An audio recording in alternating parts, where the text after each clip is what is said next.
네, 안녕하세요. 오토소닉스 소닉입니다. 이번에는 늘 다루던 차종이 아닌 랜드로버와 제규어 랜드로버의 할인 언제 구매해야 되는가, 지금 구매해도 되나, 이 주제를 가지고 방송을 하려고 합니다. 랜드로버 제규어에 대해서 스튜디오 리뷰는 이번이 처음인데요. 사실 그렇게 어렵지가 않아서 방송을 안 했던 이유도 있는데, 저희 오토소닉스 채널 구독자분들께서 요청을 해주셔가지고 이거를 한번 다뤄보도록 하겠습니다. 자, 일단 제규어를 먼저 살펴보고 그 다음에 이제 랜드로버 차종에 대해서 하나하나씩 설명을 해드릴 건데, 비교적 빨리 진행이 될 거니까요. 이번 방송도 보시기 전에 오토소닉스 채널 구독, 좋아요 부탁드리도록 하겠습니다.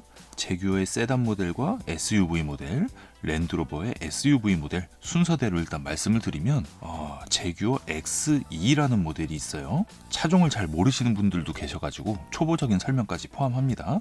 제규어 X2라는 모델은요, BMW의 3 시리즈, 벤츠의 C클래스와 경쟁하는 모델입니다. 현재는 BMW 3 시리즈가 풀체인지 모델이 나왔기 때문에 할인이 없는 상태이고, C클래스 같은 경우에는 할인이 꽤나 괜찮은 상태예요. 이 상황에서 제규어 X2 2016년에 새로 나온 모델이고, 지금 벌써 이제 4년 차가 됐죠. 그리고 2020년형 모델을 앞두고 있는 그런 상태이기 때문에 할인이 아주 많이 됩니다. 제규어 랜드로버 방송에서 제가 할인이 아주 많이 됩니다라고 말씀드리는 그 가격 기준은 800에서 1200만원 그 범위에 있는 할인이기 때문에, 가격이 어느 정도 할인된다는 걸 알고 전시장에 방문하셔갖고 가격 비교를 해서 구매를 하시면 될 것 같고요. 곧 모델이 변경된다고 해도 2016년에 나와서 2020년에 부분 변경을 한다, 이 논점이 아니라, 제규어라는 브랜드 모델 자체가 그렇게 막 판매 대수가 많지 않기 때문에 할인이 많을 때 싸게 구매하는 것도 나쁘지 않은 방법이다, 이렇게 보시면 될 것 같고요. 제규어 X2는 지금 현재로 봤을 때 신차 구매는 솔직히 조금 꺼려지는 모델이에요. 중고차 가격이 굉장히 낮게 책정되어 있다 보니까 조금 꺼려지는 모델이고, 제규어 이제 XF도 마찬가지로 2016년에 모델이 변경됐고 20년에 모델 변경을 앞두고 있는 모델이다 보니까 할인이 아주 많이 되는데, X2랑 XF랑 거의 비슷한 수준의 할인이기 때문에 요율로 봤을 때는 X2 할인이 더 많다, X2 할인이 더 많다라고 보시면 되는데, X2도 그렇고 XF도 그렇고 하체가 굉장히 단단하고 제동력이 아주 훌륭하거든요. 스포티한 주행을 즐겨 하시는 분들 중에서 BMW랑 제규어 이 두 개 브랜드, 거기에 아우디까지 이렇게 세 개 브랜드를 비교한다고 했을 때, 아우디는 지금 모델이 구매할 수 있는 모델이 없고, BMW의 3 시리즈는 할인이 없으니까 요럴 때 신차 구매를 소형차를 사겠다, C클래스나 X2, 그 중에서 X2 할인이 워낙 좋기 때문에 요걸 보시면 되는 건데, 중고 시세까지 한번 꼼꼼히 체크해보면 할인을 많이 하는 C클래스가 조금 더 유리하다, 이렇게 이제 분석이 되는 거고, C클래스는 중고차 가격도 나쁘지 않거든요. 제규어 XF 같은 경우에는 5 시리즈와 E클래스와 경쟁을 하는 모델인데, 5 시리즈가 할인이 빵 터진 상태에서 벤츠 E클래스 디젤 모델 할인을 많이 하고 있고, 가솔린 모델도 할인이 어느 정도 있는 모델이기 때문에 X2와 비슷한 할인을 하고 있는 XF, 현재 구매할 매력이 별로 없다, 이렇게 보여지는 부분입니다. 그 다음에 제규어 XJ도 마찬가지로, 이 제규어의 모든 세단이 다 2016년도에 나왔고 2020년도에 바뀌는데, 2020년 모델은 올해 하반기쯤에 나오거나 내년 상반기에 나오겠죠. 근데 이 모델도 할인 금액이 장난이 아니에요. 2000 장난이 아니에요. 할인 금액이 BMW 7 시리즈와 마찬가지로 끝까지 갔어요. 끝까지 갔는데, 7 시리즈는 모델 변경을 앞두고 재고가 거의 다 소진된 상태이기 때문에 3천만 원 맥시멈 갔다가 점점 줄어가지고 페이스리프트 부분 변경이 딱 나오면 할인을 확 줄였다가 다시 스물스물 올리는 그런 패턴이 될 건데, XJ 같은 경우에는 지금 실내 공간이나 옵션이나 BMW 7 시리즈 끝물 할인, 그리고 부분 변경, S클래스가 이제 풀체인지를 앞두고 있는 그런 시기이기 때문에 XJ도 참 지금 구매 타이밍이 어정쩡합니다. 그래서 제규어의 세단, 이 세 차종은 그다지 매력이 없다, 이렇게 보여지는 부분이고요. 제규어의 SUV, 제규어에서는 소형 SUV인데, 벤츠, BMW, 볼보 SUV의 소형과 중형의 그 중간 정도에 위치한 그런 SUV가 바로 이페이스입니다. 이페이스를 시승기 리뷰가 올라갔었는데 꽤 나쁘지 않고 괜찮았어요. 꽤 괜찮았었고, 이페이스가 지금 2018년에 나왔죠. 2018년 나오자마자 제가 방송을 했었는데 1년밖에 안 지났는데 할인 금액 장난 아니에요. 와우, 할인 금액이 장난 아닌데다가 가격대가 우리가 접근하기 쉬운 가격대가 되었기 때문에 제규어 이페이스는 지금 구매 타이밍 아주 좋다고 보여집니다. 이페이스 사이즈에서 비교할 때 외관으로 봤을 때는 뭐 벤츠 GLC라던가 BMW X3랑 비교해도 그렇게 크게 뒤떨어지진 않고, 볼보 XC60보단 조금 작아 보이긴 하는데 볼보 XC60은 지금 계약해도 한 4개월에서 6개월 정도 걸리죠. BMW X3, X4 같은 경우에도 지금 계약하면 한 5개월 정도 걸리고, 벤츠 GLC는 지금 이제 끝물 모델 판매하고 페이스리프트 부분 변경을 판매를 하는데 지금도 대기가 있는 상태. GLC 쿠페도 인기 엄청 많은 상태. 그 아래 등급 소형으로 가도 볼보의 XC40 인기 엄청 많아갖고 이 차는 뭐 한 7, 8개월 기다려야 되는 모델이고, BMW X1도 모델 변경을 앞두고 있기 때문에 할인을 많이 하는데 X1, BMW X1 정도가 이제 비교 대상이 될 것 같고요. 그 다음에 뭐 미니 컨트리맨, 폭스바겐 티구안보다는 훨씬 고급스럽기 때문에 티구안 지금 판매하지도 않고 티구안이랑 경쟁은 안 될 것 같고, 벤츠 GLA랑 비교해도 GLA 너무 소형이기 때문에 이페이스가 훨씬 유리하고, 이런 매력이 있는 상태의 SUV 제규어 이페이스는 지금 할인이 굉장히 좋은 상태이고, 뭐 앞으로 줄어들진 않겠지만 그래도 현재 굉장히 매력적인 모델이다. 이페이스는 구매할 만 하겠네요. 구매할 만하고, 다음 모델 변경되는 게 어차피 2022년이니까 우리나라 2021년 하반기쯤 될 거예요. 그 다음이 이제 제규어 F페이스인데요. F페이스는 이페이스보다 1년 일찍 나왔어요. 1년 일찍 나왔고, 이 모델 같은 경우에는 가격대가 7천만 원대도 있지만 1억짜리까지, 7천에서 1억짜리까지 있는데, 가격 대비 성능을 따진다고 하면 좀 엔트리 모델 쪽으로 보시는 게 나을 것 같은데, F페이스만의 단점이 있어요. 단점이 있는데 이 차량도 X3 GLC와 뭐 X5 GLE의 한 중간 정도 사이즈가 됩니다. 레인지로버 벨라 요 정도 급이라고 보시면 되는 그런 외형을 갖고 있기 때문에 남들에게 보여지는 하차감 나쁘지 않다.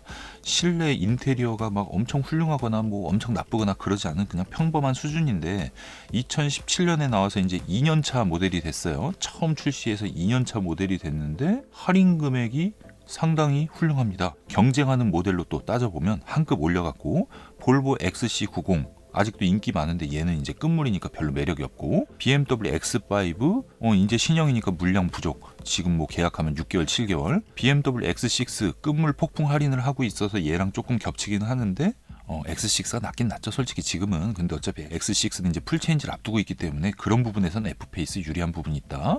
벤츠 GLE 판매하지 않죠. GLE 같은 경우에는 풀체인지 임박인데 1억이 넘어갈 거기 때문에 1억 언더로 구매할 수 있는 X5 30D와 비교하는 모델 중에 F페이스, 요런 거는 좀 괜찮아 보인다. 제규어는 E페이스, F페이스 매력적이다. 이렇게 보여지는 부분이고요. 랜드로버를 한번 넘어가면, 랜드로버의 효자 모델, 랜드로버 판매 대수를 버티게 해준 그런 모델이 바로 디스커버리 스포츠입니다. 2018년 유튜브 사건, 레인지로버 유튜브 사건이 있었을 때도 랜드로버 디스커버리 스포츠는 판매 대수가 엄청 많이 됐었는데, 이 차량이 할인이 굉장히 많고 모델 변경 앞두고 있어요. 그래가지고 지금 인기가 많고 뭐 그렇다고 해도 저는 근데 가격이 좋긴 좋은데 좀 비추천? 저는 좀 비추천. 왜냐면은 제규어 E페이스랑 F페이스가 오히려 랜드로버 디스커버리 스포츠보다 매력적이다, 이렇게 판단되는 부분이고요.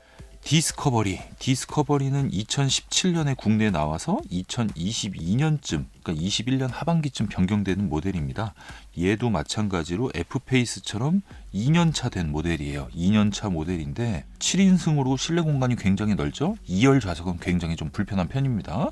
굉장히 불편한 편인데 다인승으로 구매할 수 있다. 뭐 다자녀 혜택 같은 걸 받을 수 있는 그런 모델이고, 차가 떡대가 굉장히 크기 때문에 외형적으로 보여지는 부분도 나쁘지 않다.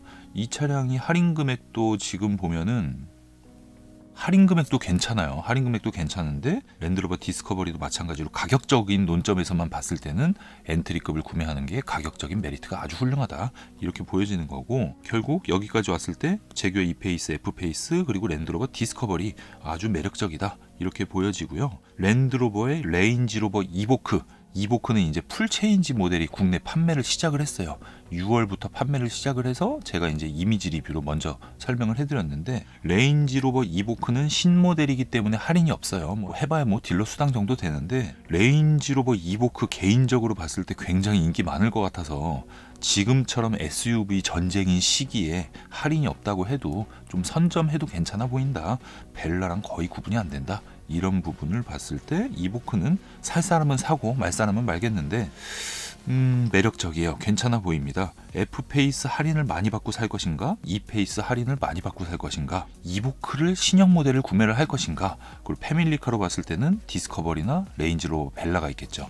레인지로버 벨라도 할인이 엄청 좋습니다. 엄청 좋은데 디스커버리와 벨라의 가격 갭이 있기 때문에 디스커버리가 할인율이 훨씬 높고, 그래도 벨라는 1년밖에 안 된 모델임에도 불구하고 지금 한 1,000만 원 이상 할인을 받을 수 있는, 1,000만 원 이상 할인을 받을 수 있는 그런 시기이기 때문에 연식이 바뀌기 전에 좀 노려보시는 것도 괜찮을 것 같아요. 특히나 올해는 개별 소비세 할인 혜택을 받을 수 있는 시기이기 때문에 1억 가까운 SUV, 1억이 넘어가는 SUV 혜택 금액이 꽤 괜찮습니다. 그래서 레인지로버 벨라도 디자인도 훌륭하고 차의 기본적인 부분이나 뭐 스카이캐슬에서 나왔기 때문에 여자분들이 아주 좋아하는 차종입니다. 레인지로버 벨라 매력적이다. 상대적으로 이제 레인지로버 스포츠 모델이 2018년에 똑같이 레인지로버 벨라, 레인지로버 스포츠, 레인지로버 보그 이렇게 세 차종이 신형 모델이 나왔거나 부분 변경이 됐거나 이런 급인데, 레인지로버 스포츠가 레인지로버 벨라 때문에 조금 인기가 떨어진 수준이긴 해도 실내 공간이나 레인지로버 스포츠 RRS만의 매력이 있기 때문에 1년밖에 안 된 부분 변경 모델이 지금 정도 할인이면은 어정쩡하네요. 레인지로버 스포츠, 레인지로버 보그는 할인을 이 정도 받아도 꽤 괜찮았었거든요. 원래는 꽤 괜찮았었는데 벤츠 GL이 풀체인지 앞두고 있고, 포르쉐 카이엔 풀체인지 모델 나왔고, BMW X5 풀체인지 모델 나왔고, 그리고 뭐 디스커버리라던가 벨라라던가 뭐 F페이스 뭐 이런 차들만 할인하고 있고, 내년이 되면, 올해 하반기에서 내년이 되면 벤츠 GL이 쿠페 나오고, 포르쉐 카이엔 쿠페 나오고, 거기에다가 BMW X6 나오고, BMW 또 X7이 나왔고, 아주 그 박진감 넘치는 이 경쟁하는 대형 SUV 시장에서 부분 변경된 지 1년이 됐다고 치면 풀체인지까지는 1년 반, 벤츠 S클래스, 레인지로버 스포츠, 레인지로버 보그 신형 모델에 굉장히 민감한 모델이기 때문에 레인지로버 스포츠랑 레인지로버 보그는 마니아가 아닌 이상은 조금 신모델을 기다리시는 것도 나쁘지 않겠다. 뭐 신모델 나오기 전에 뭐 벨라 같은 차 타가지고 그때 딱 이렇게 해도 아주 좋은 타이밍이 되지 않을까, 이런 생각을 해봅니다. 가격이나 성능이나 뭐 그 차의 브랜드의 이미지라던가 인테리어라던가 아니면 내가 탔을 때의 만족감, SUV의 그 성능을 내는 부분, 이런 부분에서 요새는 다른 뭐 프리미엄 브랜드에서 SUV 뭐 벤츠, BMW, 포르쉐 이런 차가 워낙 잘 나오기 때문에 예전만큼 레인지로버, 랜드로버의 그 매력이 상쇄됐다고 해도 랜드로버는 랜드로버고 레인지로버는 레인지로버다, 저는 이렇게 생각을 합니다. 이 차들만의 매력이 있어서 유튜브에서 그 난리가 났을 때도 한 달에 막 몇백 대씩 팔렸던 브랜드예요. 그래서 지금 정도 됐을 때 뭐 BMW 화재 이슈 나고, 뭐 벤츠 시동 꺼짐, 뭐 레인지로버 초불량 장고장, 뭐 거기에 뭐 폭스바겐 뭐 팔지도 못하자, 아우디 완전 폭망했죠. 그러니까 폭망이라는 건 판매 대수 폭망. 뭐 모든 브랜드가 다 하나씩 장점과 단점을 갖고 있는 거기 때문에 뭐 이미지가 우리나라에서 뭐 바보가 됐다 그래도 그 차가 워낙 훌륭하다고 하면 판매 대수는 다시 올라가게 마련입니다. 근데 레인지로버, 랜드로버 같은 경우에는 이게 우리나라에서만의 이슈가 아니었다, 이 부분이 좀 주목할 부분이고, 시스템에 대한 오류와 불량 같은 경우에는 지금 어느 정도 해결이 되어 있는 상태이기 때문에 정리를 하면 제규어 X2, 제규어 X2, 제규어 E페이스, F페이스, E페이스, F페이스는 굉장히 매력적으로 보여지고요. 디스커버리 스포츠는 할인은 좋은데 조금 그냥 신형 기다리는 게 나을 것 같고, 신형 나온다고 해서 할인이 없어질 것 같지 않아서 디스커버리, 이보크 할인 없어도 괜찮고, 벨라 매력적이다, 이 정도로 한번 제 생각을 말씀드렸고요. 제가 말씀드린 내용에 대해서 뭐 부정적인 잣대를 가지고 계신 분도 계실 거고, 긍정적으로 제규어 랜드로버 내가 생각도 안 했는데 한번 알아봐야겠네, 이런 생각을 하시는 분도 계시겠죠. 신차를 구매한다는 게 얼마나 즐거운 일인가요. 저의 경우에는 뭐 1년에 한두 대씩 항상 구매를 하기 때문에 감흥도 없지만, 대중적으로 봤을 때는 최소 3년에서 5년 정도 텀으로 이제 교환을 하실 거고, 좀 빠른 분이 1, 2년인데 정말 설레이고 재미있는 일이 아닐까 싶습니다. 그래서 이렇게 신차를 구매할 때 너무 막 브랜드만 보고 뭐 이미지만 보고 이러면 현재 구매할 차가 뭐 솔직히 우리나라에서 포르쉐하고 벤츠밖에 더 있겠나요? 이게 또 막 판매되다 보면 또 어떤 일이 생길지, 모든 차는 장단점이 있으니까, 그리고 너무 흔해지는 건 아닐지 각각의 장단점이 있기 때문에 정확한 눈으로 시장을 예측하고 시장을 보고 내가 마음에 드는 차를 잘 선택하면 그것이 올바른 소비, 아주 좋은 만족도가 되지 않을까 싶습니다. 랜드로버 제규어도 이제 시승기 리뷰를 다시 계속 시작을 할 거예요. 제가 작년에 레인지로버 스포츠를 방송을 딱 했는데 솔직히 방송 되게 잘 나왔거든요. 되게 잘 나왔는데 하필이면 그 타이밍에 막 레인지로버 보그 사건 터져가지고 저도 조금 어쨌든 그런 기억이 있는데, 어차피 레인지로버 제규어에 대한 시승기 리뷰도 열심히 준비하도록 하겠습니다. 어쨌든 이번 방송 여기서 제가 마무리하고요. 계속 업그레이드된 모습 보여드리도록 하겠습니다. 오토소닉스 채널 구독, 좋아요 부탁드릴게요. 감사합니다.